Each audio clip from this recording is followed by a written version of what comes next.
Halo semua, apa kabarnya? Semua pasti sehat ya? Kemarin di kelas presentasi bahasa Jepang, saya minta mahasiswa buat perencanaan presentasi untuk 5 minggu ke depan. Saya mau mereka buat perencanaan sendiri supaya mereka bisa belajar untuk kelola pembelajarannya sendiri. Terus saya terkesan dengan cara mahasiswa berdiskusi. Ada kelas yang santai, ada kelas yang rajin, dan ada juga kelas yang rame banget. Tapi bagaimanapun prosesnya, mereka akhirnya bisa buat perencanaan untuk presentasi mereka. Selama mereka diskusi, saya putusin nggak ada di kelas bareng mereka, supaya mereka bisa ngerasa lebih bebas. Terus kemarin akhirnya saya bisa bayar pajak 5 tahunan motor. Saya ke kantor Biro Jasa di hari Senin sore. Kantornya tutup sekitar jam 6 sore. Nah, saya ke sana sekitar jam 5 sore, jadi udah mepet dengan waktu kantornya tutup. Pas di kantor Biro Jasa, motor saya diperiksa sama petugas. Petugasnya ambil nomor serial dari rangka motor. Ternyata proses pembayaran pajaknya cepet banget. 2 hari kemudian saya dihubungi kantor Biro Jasa. Mereka bilang prosesnya udah selesai. Nah, sekarang saya dapat plat nomor baru. Warnanya putih. Proses bayar pajak 5 tahunan ini biasa disebut dengan istilah ganti kaleng. Soalnya kalau udah bayar pajak, plat nomor kita bakal diganti dengan yang baru. Kemarin saya dan istri sarapan dengan bubur kacang hijau. Bubur kacang hijau ini sering disebut dengan istilah bubur kacang ijo. Warung yang jual bubur kacang hijau biasa dibilang warung BKI. Di warung BKI biasanya ada juga bubur ayam, indomie goreng, atau indomie rebus. Kalau di Jepang kayaknya bubur kacang hijau nggak ada ya. Tapi waktu di Jepang ada teman saya dari Taiwan yang makan bubur yang sejenis. Terus kata dia di Taiwan juga biasa makan bubur kayak gini. Di dalam bubur ini selain kacang hijau ada juga ketan hitam. Terus bubur ini juga pakai santan kelapa. Kira-kira orang Jepang makan kacang hijau nggak ya? Tolong kasih tahu saya ya.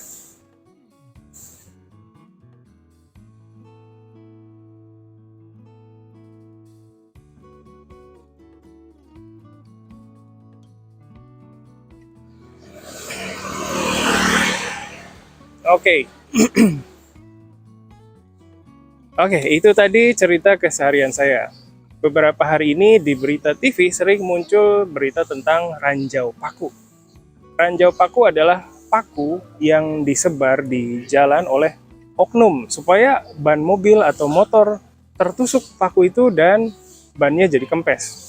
Biasanya oknum yang menyebar paku ini kerjasama dengan tukang tambal ban yang buka lapak di daerah yang dekat dengan jalan yang disebar ranjau paku. Selama naik motor di Jakarta, alhamdulillah saya belum pernah kena ranjau paku ini. Biasanya oknum penyebar ranjau paku ini nyebar pakunya di jalan-jalan besar di Jakarta.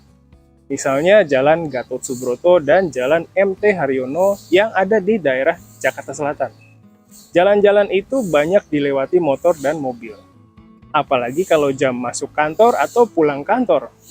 Nah, supaya ada yang pakai jasa mereka, tukang tambal ban ini ada yang nakal. Mereka kerjasama dengan orang lain untuk nyebar paku di jalan. Nanti kalau ada motor atau mobil yang bannya kempes, mereka jadi dapat kerjaan. Nah, karena posisinya ada di pusat kota, tukang tambal ban nakal ini suka pasang tarif yang mahal. Biaya tambal ban yang biasa itu sekitar 15-20 ribu aja.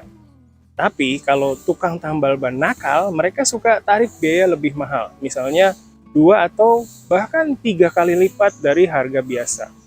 Oh ya, jalan yang saya lewati kalau antar Najmah pergi ke sekolah termasuk jalan yang rawan loh. Katanya ranjau paku ini udah ada dari dulu. Dulunya itu kapan ya? Mungkin sekitar tahun 90-an akhir. Terus dari sekitar tahun 2010-an mulai muncul komunitas-komunitas yang secara sukarela cari dan kumpulin paku di jalan. Rata-rata yang ikut komunitas seperti ini adalah orang-orang yang pernah jadi korban ranjau paku. Sebagian besar bekerja sebagai tukang ojek online. Cara mereka kerja sederhana banget. Kadang mereka kerja sendiri, tapi kadang mereka kerja bareng-bareng. Mereka kerja sendiri kalau mau mulai kerja sekitar jam 6 pagi dan pas mau pulang. Nah, mereka juga adain pengumpulan ranjau paku bareng-bareng, tapi nggak setiap hari. Katanya mereka adainnya sebulan 2 kali. Waktu ngumpulin ranjau paku bareng-bareng, mereka bagi tugas. Ada yang kumpulin paku, terus ada yang jagain rekannya supaya nggak ketabrak motor atau mobil yang lewat. Mereka kumpulin paku pakai magnet.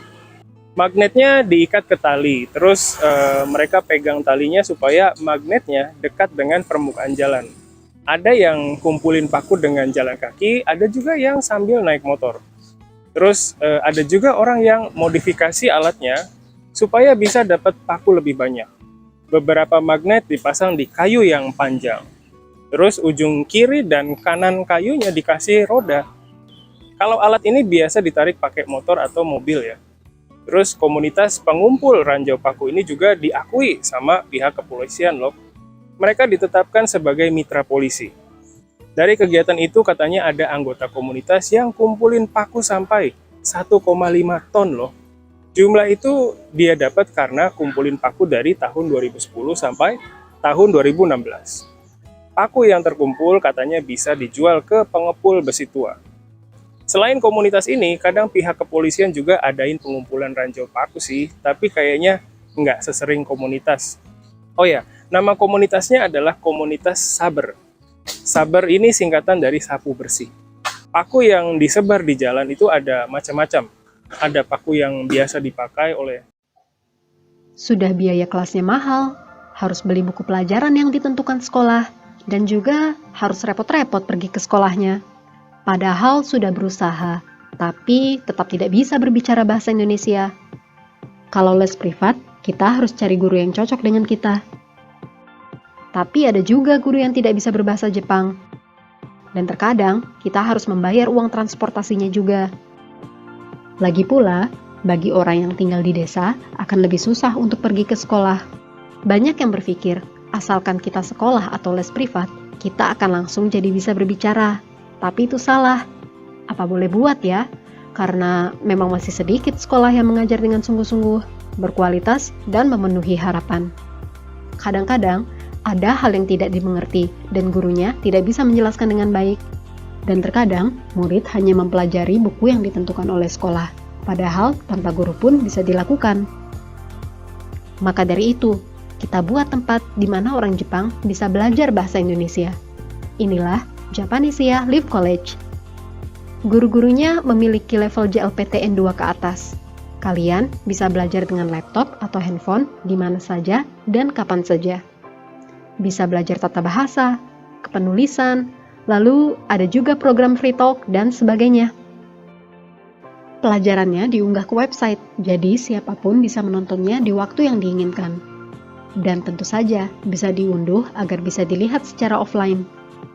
Para murid bisa bertanya kepada guru kapanpun, agar bisa langsung memahami pelajaran yang masih sulit dimengerti. Tentu saja, kalau hanya lewat dunia maya, kurang bisa merasakan ikatan dan kebersamaannya. Maka dari itu, kadang-kadang kita adakan acara nongkrong ramah tamah antara murid-murid dan guru-guru Japanesia. Maupun Anda seorang pemula atau level menengah yang ingin meningkatkan kemampuannya, sekarang Anda bisa segera melakukannya, bahkan dengan dana yang terjangkau. Anda masih ragu? Jumlah murid kami sudah lebih dari 100 orang sejak kami buka. Silahkan cek website kami ya.